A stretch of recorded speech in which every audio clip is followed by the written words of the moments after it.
You want to support Roland Martin Unfiltered? Be sure to join our Bring the Funk fan club. Every dollar that you give to us supports our daily digital show. There's only one daily digital show out here that keeps it black and keep it real as Roland Martin Unfiltered. Support the Roland Martin Unfiltered daily digital show by going to RolandMartinUnfiltered.com. You can make this possible. In Florida, the former Jackson County Sheriff's deputy convicted of planting drugs inside cars during traffic stops is going to prison. Judge James Goodman sentenced Zachary Wester to 12 years, 6 months, and 8 days to the Florida Department of Corrections. The 28-year-old former deputy was arrested in 2019 after investigators discovered drug paraphernalia in his car, matching items he planted on drivers. He faced 67 charges, including racketeering, official misconduct, fabricating evidence, and false imprisonment, and was found guilty of 19 of those charges. Ain't that something, Robert?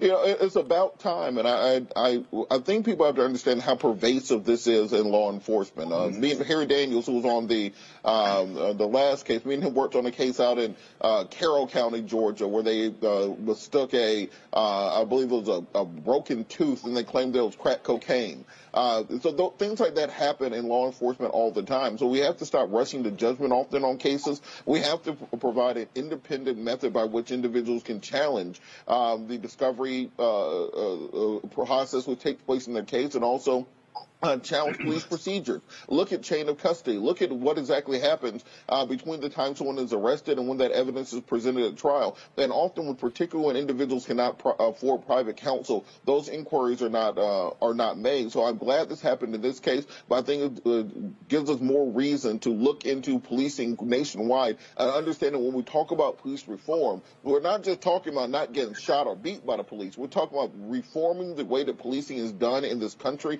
reforming the incentive process, reforming the training process for law enforcement, so we can have actual just results, not simply results by fiat or by an individual officer. And we always say it's one bad apple, but the saying isn't one bad apple and everything's fine. It's one bad apple rots the bunch. So we have to get the bad apples out.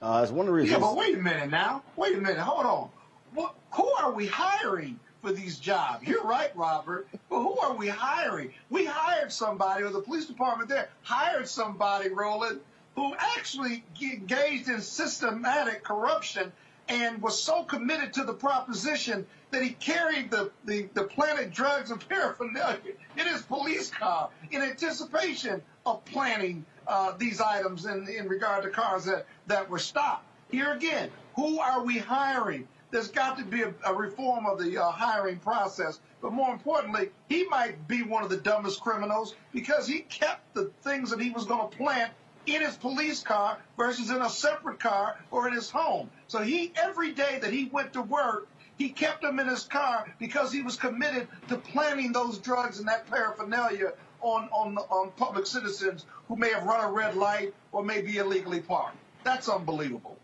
Well, it's not unbelievable because we've seen other stories like that as well. It's just still unbelievable, just crazy. Well, and go ahead, Robert.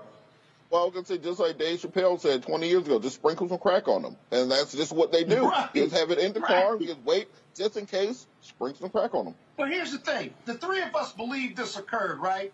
The people who don't look like us, who see the police as there to protect and serve, officer-friendly, you can't convince them that this is pervasive in the police department. They will say one bad apple. But one bad apple means you got a whole bad orchard. But they won't believe it. They just think it's a one-off, as opposed to people like the three of us who have seen the stories but lived it. Many of us have lived it too and seen that type of corruption. And this is why we do these stories. Back to our Roland Martin Unfiltered video in just one moment. Racial injustice is a scourge on this nation, and the black community has felt it for generations.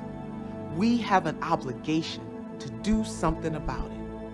Whether it's canceling student debt, increasing the minimum wage, or investing in black-owned businesses, the black community deserves so much better. I'm Nina Turner, and I'm running for Congress to do something about it.